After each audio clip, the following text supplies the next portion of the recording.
And we're back. As we've been hearing, it's really a case of use it or lose it. So I asked John to take us through a set of exercises that can be helpful for osteoarthritis to maintain function and to ease pain. So John, what should we do? Should I have some osteoarthritis for my hip? Well, let's say you've got it in your hip and your knee. Okay. Yeah, because actually a lot of people do. Usually they have it, one hip and then the opposite knee, but let's say you've got it on one side. So let's go ahead and get you down on the floor. All right. So, as we talked about earlier, a strong joint and a mobile joint is a protected joint. So what you would want to do is have a home program that would work to strengthen your joint that has arthritis, and you want to keep its mobility. Because if you limit its mobility, then it's going to tighten up and you're going to have this downward spiral.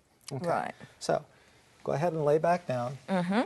One of the most important things to do is stretch the posterior capsule. So you bring your knee up to your chest. Right. And actually, for arthritis in the knee, you're doing a knee stretch also. You're trying to keep as much bend or flexion as you can. And then you want to do what we call as a hip scour, where you just kind of move that hip around. So we're stretching that posterior capsule, and we're moving it as far as in the different direction, because that capsule is very mobile. It's interesting, Southeast Asian cultures, not a whole lot of arthritis. And you think about it, a lot of them, how do they sit? You see them on a street corner. They're stretching out their posterior capsule. Yes, that's great. Everybody does it. Everybody does it. So we want to do that also. So you want to stretch out to the side and around. That's important. You could even sit in a squatting position as much as you can. I actually encourage people to sit in a squatting position. I was talking to a lady actually this morning, and I said, read a newspaper in this position. Because it's actually, you're just letting yourself stretch that posterior capsule, and it's great for the joint. Okay.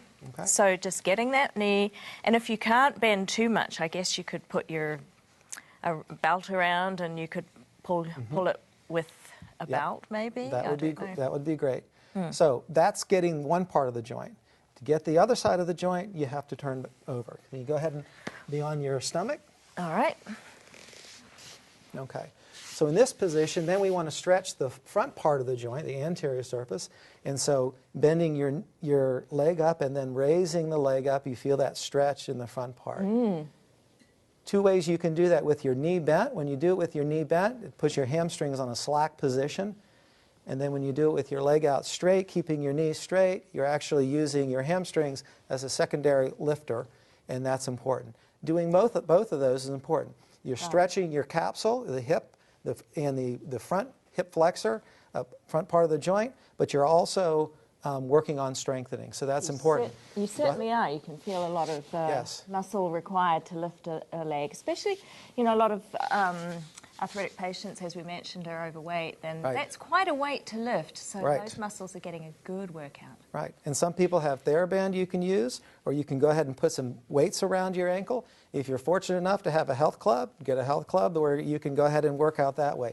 If you're at home and you don't have that set up for you, you can go ahead and get a big plastic bag of sand and put it on, wrap it around the ankle. A lot of people do that, and you've got your own designer weight. So you could even have the walking weights and pick walking weights is great. It's also great actually for cardiovascular fitness as far as in giving other benefits too. Now let's say, what are we going to do for the knee? Anything specific for the knee? Like you'd mentioned when you were lying down, that was a great way to bend it. A lot of times when you have arthritis in the knee, you end up losing extension or the ability to lock your knee out straight. So you'd also want to work with that. So usually the advantage is if you would have a roll under the knee and you press it down that way. Now, there are a variety of things that we need to address. One, if we just press down, now you've got a very loose hamstring because you're sitting up tall. But most of my clients that I work with, they can't sit in this position with their knees out straight because those hamstrings are pulling on them. And so they're in a position farther back. But that's great that you're able to do that and try to press those knees down and bring yourself forward. And then lean forward. Right, so that you're also stretching your hamstrings. Again, hamstrings cross the knee joint, and so that's important to have loose hamstrings. That'll affect your knee, the ability to extend your knee. So that's important. So you want only the joint to be the problem with mobility, not the muscles and the tendons. So you're working, optimizing everything else. Absolutely. Here. I would say the one thing that we haven't talked about, but is massage. It's important that you actually, if you've got arthritis in your knee, you should have a program where you're massaging the tissues below the knee, and you should massage the tissues above the knee. You've got a kneecap here. You want to make sure you have mobility in that kneecap also, so that everything moves well.